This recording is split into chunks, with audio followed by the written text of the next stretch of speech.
From complexity to simplicity, we have made maths easy. Welcome to Philemathics series.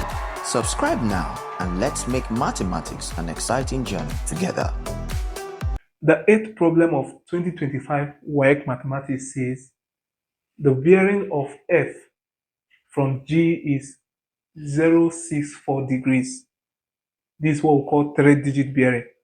What is the bearing of G from F? One of the key in answering bearing problem is using this word from.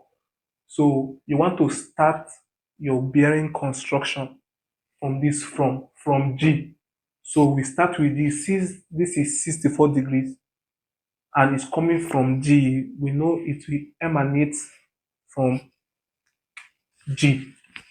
And so if this is G, this north, south, east, west. And we know this is where 90 degrees is. Since it's coming 64 degrees from G, we know this is where it will come out from. So this is what it will be.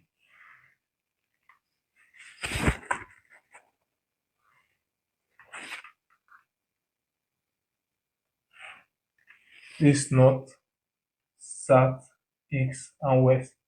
And so this is F. Since we are given that this is 64 degrees, because we measure bearing from the true north, the bearing of G from F will be from this true north to this line. From alternate angles, if this is 64, this is 64 also degrees. And we know this is angle on a straight line, which is 180 degrees. So the bearing of G from F is simply 180 plus 64 degrees, which is 244 degrees. And that's C. Thank you for watching. Make sure you like and subscribe. Bye.